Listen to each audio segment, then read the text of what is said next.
നമസ്കാരം. തിരുവനന്തപുരം നഗരസഭയിൽ ബി.ജെ.പി അധികാരത്തിലെത്തിയതോടെ കൃത്യമായ ഒരു രാഷ്ട്രീയ ചുവടുവെപ്പിനാണ് ബി.ജെ.പി തുടക്കം കുറിച്ചത്. കൃത്യമായി തന്നെ വി രാജേഷ് എല്ലാ കാര്യങ്ങളും തിരുവനന്തപുരം നഗരസഭയിലെ ജീവനക്കാർക്ക് ഒരു നിർദ്ദേശം നൽകിയിരുന്നു. കൂടാതെ നഗരസഭ സെക്രട്ടറിക്കും ഒരു നിർദ്ദേശം നൽകിയിരുന്നു.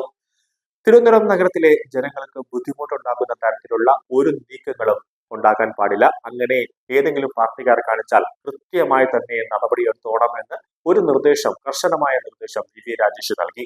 അതിനി തിരുവനന്തപുരം നഗരസഭ ഭരിക്കുന്ന ബി.ജെ.പി ആണെങ്കിലും കൃത്യമായ നിയമങ്ങളുടെ അടിസ്ഥാനത്തിൽ വേണം നടപടിയെടുക്കാൻ. പറഞ്ഞു വരുന്നത്, എല്ലാ കാലത്തും ജനങ്ങൾക്കും കാൽനട യാത്രക്കാർക്കും വാഹന യാത്രക്കാർക്കും ബുദ്ധിമുട്ടുണ്ടാക്കുന്ന കൊടിത്തോരണങ്ങളെ പറ്റിയാണ്.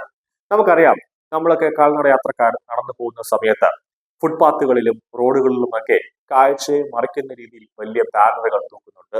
ഇലക്ട്രിക് പോസ്റ്റുകളിൽ അടക്കം ഈ ബാനറുകൾ സ്ഥാനം പിടിക്കുന്നു.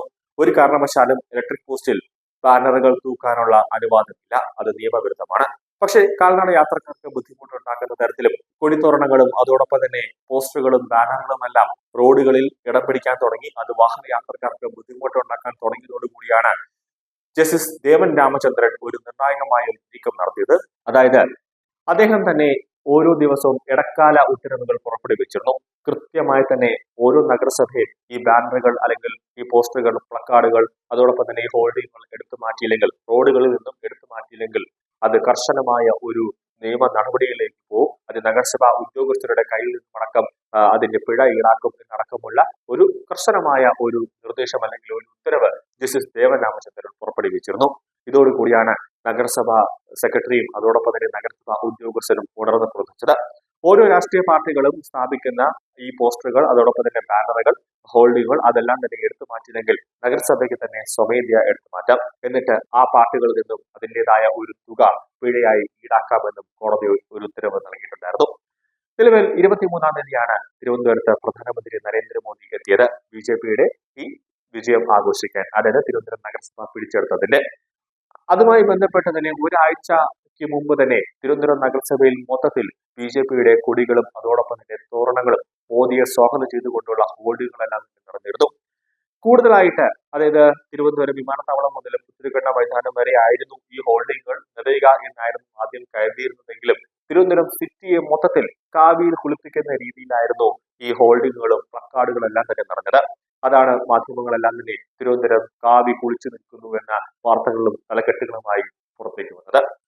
അങ്ങനെ വലിയ രീതിയിൽ അത് ഒരു പ്രതിഷേധം ജനങ്ങളുടെ ഭാഗത്ത് നിന്നുമുണ്ടായി. ജനങ്ങൾക്ക് ബുദ്ധിമുട്ടുണ്ടാകുന്നു, കാൽനട യാത്രക്കാർക്ക് ഫുട്പാത്തിലൂടെ നടന്നു പോകാൻ പറ്റാത്തയൊക്കെ ഒരു പ്രശ്നമുണ്ടായി. അതോടുകൂടിയാണ് ഈ ഒരു തീരുമാനത്തിലേക്ക് കോർപ്പറേഷൻ തന്നെ എത്തിയത്. കർശനമായ ഒരു നിർദ്ദേശം നൽകുന്നു. അതോടൊപ്പം തന്നെ ഈ കൊടിത്തോറണെല്ലാം തന്നെ ഈ എടുത്തു മാറ്റാത്തത് കൊണ്ട് തന്നെ തിരുവനന്തപുരം ബി.ജെ.പിക്ക്, അതായത് ബി.ജെ.പി സംസ്ഥാന യൂണിറ്റിന് ഒരു 20 ലക്ഷം രൂപ ഫൈന് തിരുവനന്തപുരം ബി.ജെ.പി നേതൃത്വത്തിന് നഗരസഭാ സെക്രട്ടറി തന്നെ ഒരു പിഴയായി ഇടുന്നു.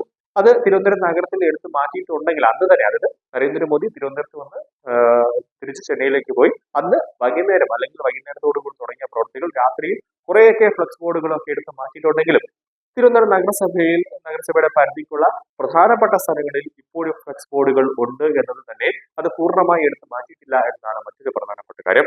ഇതിൽ ബി.ജെ.പി നേതാക്കൾ തന്നെ പറയുന്ന ഒരു പ്രധാനപ്പെട്ട കാര്യം എന്താണെന്ന് വെച്ച് കഴിഞ്ഞാൽ, ഇതൊരു സ്വകാര്യ ഏജൻസിക്ക് കൊടുത്തതാണ്. ഈ ഫ്ലെക്സ് ബോർഡുകളെല്ലാം തന്നെ പ്രിന്റ് ചെയ്ത് ഇത് തിരുവനന്തപുരം നഗരത്തിലെ പ്രധാന ഭാഗങ്ങളിൽ കൊണ്ട് വയ്ക്കണമെന്ന് ഒരു കരാർ നമ്മൾ കൊടുത്തതാണ്. പക്ഷെ അവർ ഇത് ഹൈക്കോടതിയുടെ നിയമം അവർ പാലിച്ചില്ല. അത് അവരോട് അന്ന് കഴിയുമ്പോൾ തന്നെ എടുത്ത് മാറ്റണമെന്ന് ഒരു കർശനമായ ഒരു നിർദ്ദേശവും നമ്മൾ നൽകിയതാണെന്നാണ് ബി.ജെ.പി സംസ്ഥാന നേതൃത്വം പറയുന്നത്. പക്ഷേ ഈ സ്വകാര്യ ഏജൻസികൾ ഇത് പാലിച്ചില്ല, അവരെ ഈ കരാർ ലംഘിച്ചു എന്നാണ് ബി.ജെ.പി നേതാക്കൾ തന്നെ പറയുന്നത്. അപ്പോൾ ഇതിൽ എന്താണ് ഒരു പ്രധാനപ്പെട്ട ഒരു കാര്യം വി രാജേഷ് നടപ്പിലാക്കിയതെന്ന് പറഞ്ഞു കഴിഞ്ഞാൽ, അതിപ്പോൾ ബി.ജെ.പി ആയിരുന്നാലും ശരി, ആരായിരുന്നാലും ശരി, തെറ്റ് ചെയ്താൽ അത് നിയമാനുസരണം അത് ശിക്ഷിക്കപ്പെടാനുള്ള ഒരു ഉത്തരവ്. ഈ ബി.ജെ.പിയുടെ ഈ ഒരു നീക്കം CPM-നും അതോടൊപ്പം തന്നെ UDF-നും അതോടൊപ്പം തന്നെ മറ്റു നഗരസഭയ്ക്കും ഇതൊരു മാതൃക തന്നെയാണ്. തെറ്റ് ആര് ചെയ്യുന്നോ അതിൽ ഒരു ശിക്ഷ ഉണ്ടായിരിക്കും, അതിലൊരു പിഴ ചുമത്തേണ്ടി വരുമെന്ന ഒരു സന്ദേശമാണ് ഇതിലൂടെ ബി.ജെ.പി മറ്റ് പാർട്ടികൾക്കും ജനങ്ങൾക്കും നൽകുന്നത്.